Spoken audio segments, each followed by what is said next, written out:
আসসালামু আলাইকুম। আশা করি সকলেই ভালো আছেন। প্রিয় চাকরিপ্রত্যাশী ভাই বোনেরা, নতুন একটি নিয়োগ সার্কুলার প্রকাশ করা হয়েছে। এটি হচ্ছে পাট অধিদপ্তর, বস্ত্র ও পাট মন্ত্রণালয়ের নিয়োগ সার্কুলার। এবং এই নিয়োগ সার্কুলারটা কিন্তু সরকারি স্থায়ী রাজস্ব খাতভুক্ত নিয়োগ সার্কুলার এবং বাংলাদেশের যেকোনো জেলার যেকোনো প্রার্থী আবেদন করতে পারবেন। এই ভিডিওটির মাধ্যমে আমি আপনাদেরকে চলমান পাট অধিদপ্তরের এই নিয়োগ সার্কুলার নিয়ে বিস্তারিত তথ্যগুলো জানানোর চেষ্টা করব। কিভাবে আবেদন করতে হয় এবং এখানে পদের নাম, তারপরে পদের সংখ্যা, শিক্ষাগত যোগ্যতা রয়েছে। আপনার শিক্ষাগত যোগ্যতা অনুযায়ী আপনি কোন পদে আবেদন করবেন সে বিষয়টা আপনি জেনে নিতে পারবেন।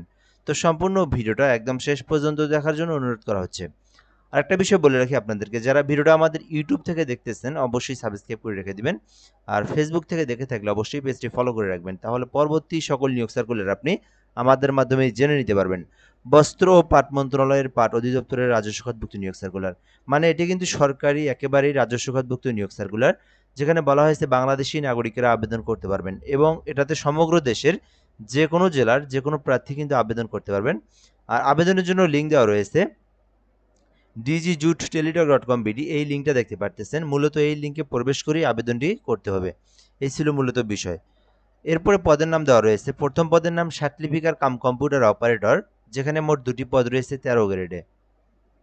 শিক্ষাগত যোগ্যতা চাওয়া হয়েছে যে কোনো স্বীকৃতি বিশ্ববিদ্যালয় হইতে অনন্য দ্বিতীয় শ্রেণী বা সমমানের সিজিপিএতে স্নাতক অথবা ডিগ্রি, অর্থাৎ যারা অনার্স পাস করেছেন অথবা যারা ডিগ্রি পাস করেছেন এবং যাদের সার্টিফিকেটের কাম কম্পিউটার টাইপের স্পিড রয়েছে, অভিজ্ঞতা রয়েছে, তারা কিন্তু এই পদে আবেদন করতে পারবেন।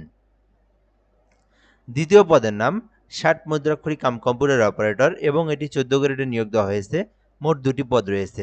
আবেদনের জন্য শিক্ষাগত যোগ্যতা চাওয়া হয়েছে কোনো স্বীকৃতি বিশ্ববিদ্যালয় হইতে অনন্য দ্বিতীয় শ্রেণী বা সমমানের সিজিপিএতে স্নাতক অথবা ডিগ্রি, অর্থাৎ এই পদে আবেদনের জন্য কিন্তু আপনাদেরকে স্নাতক অথবা ডিগ্রি মানে অনার্স পাস অথবা ডিগ্রি পাস থাকতে হবে এবং এটিতে কম্পিউটারে টাইপের স্পিড থাকতে হবে ৭৭ শব্দ ইংরেজিতে, বাংলায় ৪৫ শব্দ। যদি এই পার স্পিড থাকে আপনি তাহলে এই পদে অ্যাপ্লিকেশন করতে পারবেন।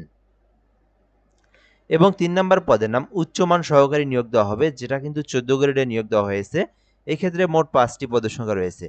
আবেদনের জন্য শিক্ষাগত যোগ্যতা চাওয়া হয়েছে স্নাতক ডিগ্রি। এটাতে আপনি শুধুমাত্র অনার্স পাস অথবা ডিগ্রি পাস করলেই আবেদন করতে পারবেন উচ্চমান সহকারী পদে।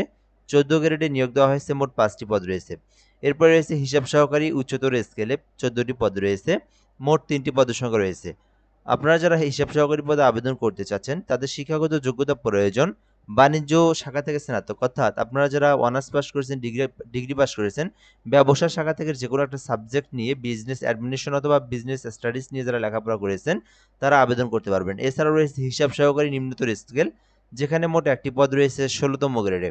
তো হিসাব সহকারী পদে আবেদন করতে আপনাদেরকে শিক্ষাগত যোগ্যতা থাকার প্রয়োজন উচ্চ মাধ্যমিক, অর্থাৎ শুধুমাত্র এইচএসসি পাস, সেটা থাকতে হবে অবশ্যই বাণিজ্য শাখা থেকে। বিজনেস স্টাডিজ শাখা থেকে যারা এইচএসসি পাস করেছেন আপনারা হিসাব সহকারী পদে আবেদন করতে পারবেন।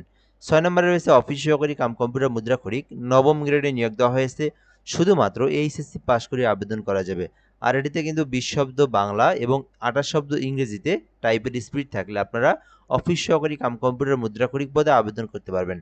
এরপরে রয়েছে গাড়ি চালক, যেখানে 2টি পদ রয়েছে। যাদের ভারী গাড়ি চালানোর বৈধ ড্রাইভিং লাইসেন্স রয়েছে এবং যারা শুধুমাত্র এসএসসি পাস করেছেন গাড়ি চালক পদে আবেদন করতে পারবেন। অফিস সহায়ক পদ রয়েছে 20টি, যেখানে শুধুমাত্র এসএসসি পাশে আবেদন করা যাবে। মূলত যারা কোনো অভিজ্ঞতা নাই, যাদের শুধুমাত্র এডুকেশনাল কোয়ালিফিকেশন মানে আপনার শুধু শিক্ষাগত যোগ্যতাই রয়েছে, কম্পিউটারের কোনো অভিজ্ঞতা নাই, আপনারা যারা এসএসসি পাস করেছেন অফিস সহায়ক আবেদন করতে পারেন। শুধু এসএসসি না, এসএসসি এইচএসসি পাস যারা রয়েছেন অফিস সহায়ক পদে অ্যাপ্লিকেশন করবেন, যা কিন্তু আপনার 20তম গ্রেডে নিয়োগ দেওয়া হয়েছে। এখানে পদের সংখ্যা কিন্তু মোটামুটি অনেক বেশি, মোট 20টি পদ রয়েছে। তো এই সার্কুলারে আপনার শিক্ষাগত যোগ্যতা যেটা সেই অনুযায়ী আপনি যে পদে ইচ্ছুক সেই পদে আবেদন করতে পারবেন। সর্বমোট 44টি পদ রয়েছে এই নিয়োগ সার্কুলারে। আবেদন করতে যে বিষয়গুলো খুবই গুরুত্বপূর্ণ, প্রথমত আপনার বয়স থাকতে হবে 18 হতে 32 বছর পর্যন্ত, তাহলে আপনি অ্যাপ্লিকেশনটি করতে পারবেন। এরপরে রয়েছে আবেদনের প্রসেস সংক্রান্ত তথ্য, কিভাবে আপনি আবেদনটি করবেন। এখানে আবেদনের জন্য একটা লিঙ্ক দেখতে পাচ্ছেন dgjutteletalk.com/bd। তো যারা নিজেরা আবেদন করতে পারেন যে কোনো ব্রাউজারে গিয়ে এই লিঙ্কটা টাইপ করলেই আপনার সামনে ফর্ম চলে আসবে। সেই ফর্মটা পূরণ করে আপনাকে আবেদনটি করতে হবে এবং আবেদনটি বর্তমানে চলমান রয়েছে। আবেদনটি চলমান থাকবে 17 জুলাই পর্যন্ত, অর্থাৎ জুন মাসের পুরো জুন মাস এবং 17 জুলাই পর্যন্ত আবেদনটি চলমান থাকবে। বর্তমানে আবেদনটি চলমান রয়েছে। আর যারা আমাদের মাধ্যমে আবেদন করতে চান, মানে যারা নিজেরা অ্যাপ্লিকেশন করতে পারেন না, আমাদের একটা অনলাইন অ্যাপ্লিকেশন সার্ভিস টিম রয়েছে, যার মাধ্যমে আপনি সহজেই ঘরে বসে যে কোনো সার্কুলারের অ্যাপ্লিকেশন করে নিতে পারবেন। নাম্বারটি হচ্ছে 017758303112।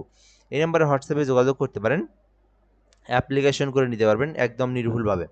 পরবর্তী স্টেপগুলো দেখব। আবেদন করতে বয়স, শিক্ষাগত যোগ্যতা সবকিছু দেখা হলো। এখন আমরা পরবর্তীতে দেখব যারা নিজেরা আবেদন করবেন, তারা আবেদনটা সম্পূর্ণ করার পর আপনাদেরকে সরকারি ফি যেটা সেটা পে করবেন। 1 থেকে 7 নাম্বার ক্রমিক পদের জন্য আপনাদেরকে সরকারি ফি জমা দিতে হবে 112 টাকা, এবং 8 নাম্বার অফিস সহায়ক যে পদটি দেখলেন ওইটাতে আবেদন করলে 56 টাকা, এটা আপনারা সরকারি ফি প্রদান করবেন। এবং এটি করার প্রসেসটা হচ্ছে, আপনারা প্রথমে এসএমএস এর ডিজিজুট লিখবেন। লেখার পরে আপনার যে অ্যাপ্লিকেশন ইউজার নাম্বার যেটা রয়েছে ওইটা লিখে আপনারা টেলিটকের নাম্বারে সেন্ড করে দিবেন।